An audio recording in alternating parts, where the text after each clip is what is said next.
Hey guys, आप सभी का स्वागत है आपके अपने यूट्यूब चैनल पे। आज हम यहाँ पे स्टार्ट करेंगे job sequencing problems. Basically job sequencing problem होता क्या है, पहले इसके बारे में सीखेंगे, देन इसके टाइप के बारे में सीखेंगे और कुछ बेसिक टर्मिनोलॉजी के बारे में यहाँ पे हम सीखने वाले हैं। एंड देन क्लास इसके बाद हम इसका प्रैक्टिकली क्वेश्चन समझेंगे कि किस तरीके से इसको सॉल्व कर सकते हैं। अभी तक आपने मेरा यूट्यूब चैनल सब्सक्राइब नहीं किया हुआ है तो चैनल सब्सक्राइब कर लीजिए, बेल आइकन प्रेस कर लीजिए ताकि आपको नोटिफिकेशन मिलता रहेगा। चलिए क्लास यहाँ पे हम स्टार्ट करते हैं जॉब सीक्वेंसी इंट्रोडक्शन पार्ट, यानी कि मीनिंग एंड डेफिनेशन सीखेंगे कि जॉब सीक्वेंसी होता क्या है। Job sequencing that is mean in simple word class हमें नेम से समझ में आ जाए कि job sequencing that is mean sequence, it is going one by one, ठीक है, that is mean sequencing. What is job sequencing? Job sequence क्या हो सकता है कि जो भी जॉब हम कंप्लीट कर रहे हैं या कंप्लीशन कर रहे हैं, it should be in order.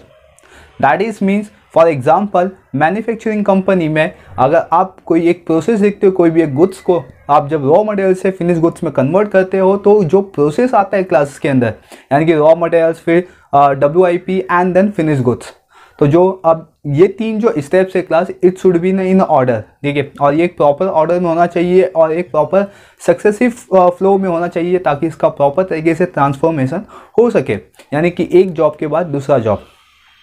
तो ये जो प्रोसेस होता है इसको हम बोलते हैं job sequence. I hope class जो जॉब सीक्वेंस था ये बेसिक मीनिंग एक सिंपल वर्ड में मैंने आपको एक्सप्लेन कर दिया, राइट। चलते अब जॉब सीक्वेंसी मॉडल के अंदर। देखिए जॉब सीक्वेंसी जो मॉडल्स होता है वो बेसिकली किस लिए किया जाता है, क्या उसके बेनिफिट होते हैं। तो जॉब सीक्वेंसी क्लास जो जॉब सीक्वेंसी मॉडल्स होते हैं ये हेल्प करते हैं आइडेंटिफाई करने के लिए या डिटरमाइन करने के लिए कि ऑप्टिमल सीक्वेंस क्या हो सकते हैं आपके पास, ठीक है, ऑप्टिमल सीक्वेंस, जिसके बेस पे हम ये फाइंड कर सकते हैं कि मिनिमम एलेप्स टाइम और मिनिमम आइडल टाइम ये क्या हो सकता है। मिनिमम एलेप्स टाइम दैट इज जहाँ पे मशीन क्या होती है, वैकेंट होती है, यानी कि उस मशीन का कोई भी यूज़ नहीं होता, तो इसीलिए जो भी ऑपरेशन हो रहे it should be very carefully और उसको हमें बहुत ही अच्छे तरीके से मैनेज करना पड़ता है कि जो भी अपना टाइम हो प्रॉपर तरीके से यूटिलाइज हो, या जो भी हमारे पास एसेट्स हो या मैन्युफैक्चरिंग के जो इतने भी पार्ट हो उनको प्रॉपर तरीके से हम मैनेज करें। सम टाइम इलेक्ट्रिसिटी फेलियर के बेस पे भी क्या होता है कि मशीन वैकेंट होता है, लेबर वैकेंट हो जाते हैं, बट उसका भी हमें पेमेंट करना होता है। तो ये बन जाता है आपका आइडल टाइम, ठीक है। और idle time that is mean जहाँ पे कोई भी वर्क नहीं हो रहा है, ठीक है, और सम सर्टन रीज़न से क्या होगा वहाँ पे आपका पूरा का पूरा टाइम वेस्ट हो जाएगा। फॉर एग्जाम्पल जैसे कि इलेक्ट्रिसिटी फेलियर्स, अगर मैन्युफैक्चरिंग कंपनी के अंदर अगर इलेक्ट्रिसिटी फेलियर होता है तो मशीन और लेबर क्या होते हैं, पूरे वैकेंट हो जाते हैं, वहाँ पे कोई भी वर्क या यूटिलाइजेशन नहीं होता और जिसके बेस पे आपका एलेप्स टाइम आ जाता है और आइडल टाइम आ जाता है। चलिए क्लास इसको हम थोड़ा और डीप में सीखेंगे कि एलेप्स टाइम और आइडल टाइम होता क्या है basically.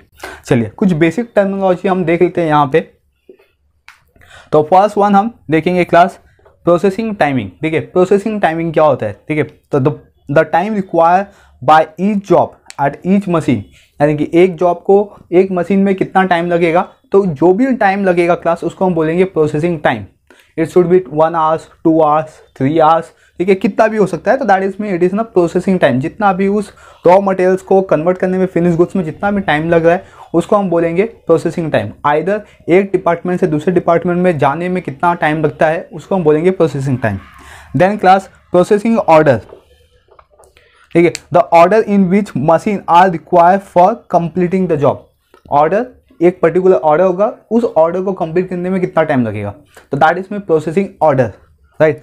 The order in which machine are required, ठीक है, required for completing the job, तो उस जॉब को कंप्लीट करने में कितना आपका टाइम लगेगा उसके बेस पे आपका प्रोसेसिंग ऑर्डर। ऑर्डर में अभी आप 1 क्वांटिटी, 2 क्वांटिटी, ठीक है, 500 क्वांटिटी, ये एक मैन्युफैक्चरिंग कंपनी में उस मशीन पे डिपेंड होता है, राइट। तो ये हो जाएगा आपका प्रोसेसिंग ऑर्डर, तो आप उस पर्टिकुलर टाइम में कितने ऑर्डर कंप्लीट कर रहे हो। नेक्स्ट एलेप्स टाइम आते हैं क्लास, ठीक है, जो कि मोस्ट इंपॉर्टेंट पार्ट है इसमें जॉब सीक्वेंसी के अंदर। Elapse time that is mean it is started, ठीक है, या starting of the first job, यानी कि जो भी जॉब मैंने फर्स्ट वन लिया हुआ है, ठीक है, उसको जब मैं मशीन के अंदर इनपुट कर रहा हूँ वहाँ से जब टाइम स्टार्ट होगा, कभी भी कोई भी टाइम स्टार्ट होता है 0 से, क्योंकि हमने अगर 0 से स्टार्ट किया हुआ है तो ही हम एक फाइनल टाइम दे सकते हैं। तो that is mean starting from the first job and the completion of the last job class, right. तो फर्स्ट जॉब में मुझे कितना टाइम लगा 0, और लास्ट जॉब कंप्लीट होते होते होते लास्ट जॉब पे कितना टाइम लगेगा ये मुझे बताना है। तो जो लास्ट जॉब होगा और जो फर्स्ट जॉब होगा ये दोनों का जो डिफरेंस निकलेगा उसको हम बोलेंगे एलिप्स टाइम। यानी कि मैंने 0 से स्टार्ट किया था और मेरा 44 आवर्स पे पूरा जॉब कंप्लीट होता है, यानी कि फुल्ली जॉब, ठीक है, कोई भी ऑर्डर नहीं, कोई भी कुछ नहीं बचा हुआ है। तो 44 पे मेरा क्या होता है 44 आवर्स में पूरा जॉब कंप्लीट होता है। तो 0 से लेकर 44 का जो भी डिफरेंस होगा यानी कि 44, ये क्या बन जाएगा मेरा elapsed time. And then class idle time, जहाँ पे ये पूरा एम्प्टी हो जाता है क्लास, यानी कि कोई भी वर्क नहीं होता, कोई भी यूटिलाइजेशन नहीं होता, इसीलिए हम उसको बोलते हैं आइडल टाइम, ठीक है। यहाँ पे देखते हैं कुछ meaning, the time during which a machine remain writing और वेकेंट, यहाँ पे राइटिंग नहीं, यहाँ पे वेटिंग आ जाएगा, ओके। तो रिमेन वेटिंग और वेकेंट, ठीक है, during the total ellipse time. और ये सीधा इम्पैक्ट कहाँ पे देगा आपके एलिप्स टाइम पे, जितना आपका टाइम क्या होगा यहाँ पे वैकेंट हो जाएगा, जितना आपकी यूटिलाइजेशन वैकेंट हो जाएगी उतना ज़्यादा आपका एलिप्स टाइम इंक्रीज होता रहेगा, right. Next one job sequence. Basically job sequence होता क्या है, the order of the completion of job, ठीक है, the order of completion of the job. तो जो भी ऑर्डर है हमारे पास उसको कंप्लीट करने में कितना टाइम लगेगा, तो ये हो जाएगा आपका जॉब सीक्वेंस। लेकिन जो भी सीक्वेंस होना चाहिए it should be in proper, it should be in series और इट शुड बी सीक्वेंस, ठीक है। तो उसको हम बोलेंगे जॉब सीक्वेंस, ओके। तो ये हो गया basic terminology class job sequencing के अंदर, ठीक है। बेसिकली हमने क्या देखा जॉब सीक्वेंसी होता क्या और उसकी टर्मिनोलॉजी देख ली है। अब हम देखेंगे यहाँ पे टाइप, ठीक है, type of the job sequence, कितने टाइप्स के जॉब सीक्वेंस हो सकते हैं और कितने टाइप के हम सम कंप्लीट करेंगे क्लास। तो there are the 2 types of the job sequence, और 2 टाइप के बेसिस पे ही हम सम को कंप्लीट करेंगे और उसके टाइप भी 2 ही है, ठीक है। फर्स्ट वन देखते हैं यहाँ पे प्रोसेसिंग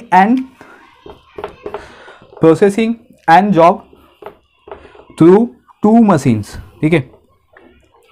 तो यहाँ पे फर्स्ट जो टाइप है वो कितना है आपका 2 मशीन के बेसिस पे है, यानी कि हमारे पास 2 मशीन्स होगी और जो भी ऑर्डर्स होंगे, जो भी प्रोसेसिंग टाइम होगी या एलिप्स टाइम होगा या आइडल टाइम होगा, ये 2 मशीन के बेस पे ही कंप्लीट होगा। तो ये एक फर्स्ट टाइप है। नेक्स्ट टाइप आता है आपका second type processing and job through 3 machines, ठीक है। तो यहाँ पे 3 मशीन के बेसिस पे जॉब कंप्लीट होगा। बट जब 3 मशीन के जॉब आते हैं क्लास तो इसके अंदर कुछ ऐसे कंपोनेंट है जो हमें सीखना बहुत ज़्यादा इंपॉर्टेंट है।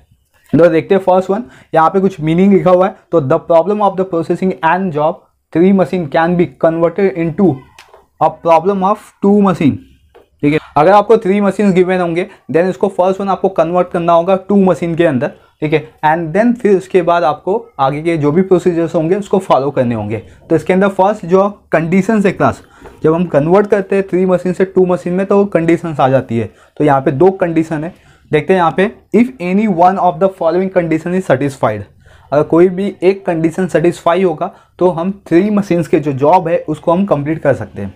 फर्स्ट वन यहाँ पे गिवन है ए मिनिमम, ठीक है, बी मैक्सिमम, बट क्या होना चाहिए यहाँ पे मोर देन और इक्वल टू, यानी कि ए मिनिमम वैल्यू क्या होनी चाहिए मोर देन बी मैक्सिमम से।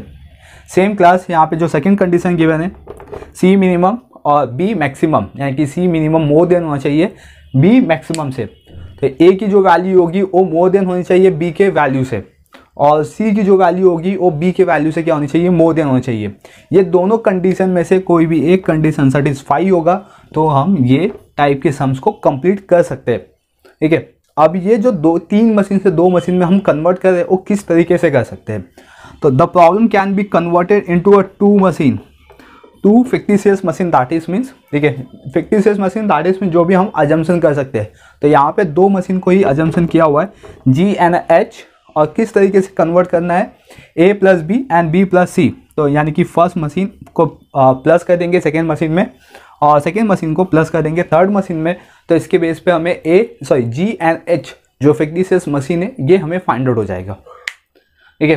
तो ये हो गए आपके type of the end job completed through 2 machine और 3 मशीन। तो आई होप क्लास ये जो पूरा बेसिक जो कॉन्सेप्ट था ये मैंने आपको पूरा एक्सप्लेन कर दिया हुआ है, ठीक है। आई होप ये जो पूरा कॉन्सेप्ट है आपको समझ में आ गया। कहीं पे भी कोई भी डाउट होगा क्लास तो डेफिनेटली आप मुझे कमेंट कीजिए, मैं आपको इसका रिप्लाई दूंगा। चलिए क्लास मिलते हैं हम नेक्स्ट वीडियो में। कुछ प्रैक्टिकल क्वेश्चन के साथ। तो 1 बाय 1 हम क्या करेंगे, प्रैक्टिकल क्वेश्चन सॉल्व करेंगे, ठीक है। और जो प्रैक्टिकल क्वेश्चन के अंदर जितने भी टाइप्स आएंगे, यानी कि कौन कौन से ऐसे टाइप के सम्स आ सकते हैं, तो उसको हम सीखेंगे। अभी तक आपने मेरा चैनल सब्सक्राइब नहीं किया हुआ, चैनल सब्सक्राइब कर लीजिए, बेल आइकन प्रेस कर लीजिए ताकि आपको नोटिफिकेशन मिलता रहेगा। चलिए क्लास, मिलते हैं नेक्स्ट वीडियो में। Thank you for watching.